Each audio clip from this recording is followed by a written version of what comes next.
খেলার মাঠে নেতৃত্ব দেওয়া সাকিব আর রাজনৈতিক মাঠে ফেসিবাদের ক্ষমতাকে আরো শক্তিশালী করার জন্য সহযোগী সাকিব এক নয়। যে সাকিব দীর্ঘ সময় ধরে ফেসিবাদকে ক্ষমতায় টিকিয়ে রাখতে তার ফেসবুক স্ট্যাটাস, তার কর্মকাণ্ড এবং সে যে কর্মকাণ্ড চালিয়েছে তা বাংলাদেশের মানুষকে অনেক বেশি ব্যথিত করেছে।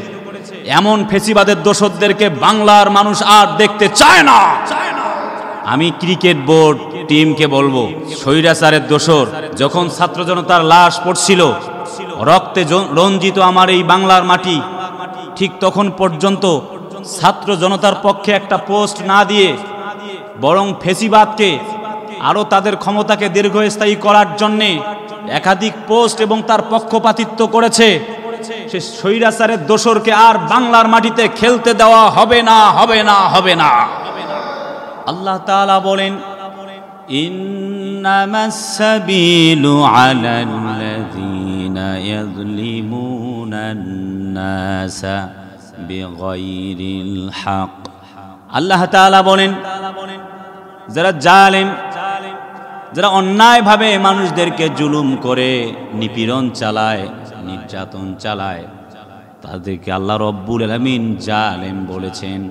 আমি মনে করি ফেসিবাদকে এই জমিনে আরো ফেসিবাদ কায়েম করবার জন্যে সাকিব আল হাসান চেষ্টা চালিয়েছিল, তার কর্মকাণ্ড চালিয়েছিল। আমি মনে করি আল্লাহর এই জমিনে আর এসে পুনরায় রাজত্ব করবার জন্যে এই জালেমকে মুসলমানেরা সুযোগ দিতে পারে না। ঠিক কিনা? আয-যুলমু যুলমাতুন ইলা ইয়াউমিল কিয়ামা। যারা জালেম, যারা অন্যায় করেছে, তারা কিয়ামত পর্যন্ত এই অন্ধকারের ভেতরেই থাকবে। নিশ্চয়ই can be solve this all problem, যতক্ষণ পর্যন্ত তারা আবার ফিরে না আসবে, হাত্তা ইয়ারজিউ ইলাল ইসলাম, যতক্ষণ পর্যন্ত ইসলামের দিকে ফিরে না আসবে ততক্ষণ পর্যন্ত তারা জালেম। আর যারা জালেম তাদের জন্য আল্লাহ তাআলার এই ভূমি সংকুচিত এবং বাংলার মাটিতে মুসলমানেরা তাদেরকে আর পুনরায় দেখতে চায় না। অনেক যুবকেরা বলে বাংলাদেশের জান সাকিব আল হাসান। আমি বলি বাংলাদেশের জন্য তাকে মানুষ চিনেছে। বাংলাদেশ একটি আমাদের ভূখণ্ড, তার পারফরমেন্স ভালো হতে পারে, তার মতো অনেক বিজ্ঞ আইনজীবী আছে, ডাক্তার আছে, মাস্টার আছে, ইসলামিক স্পিকার আছে, তিনি ভালো খেলেছেন।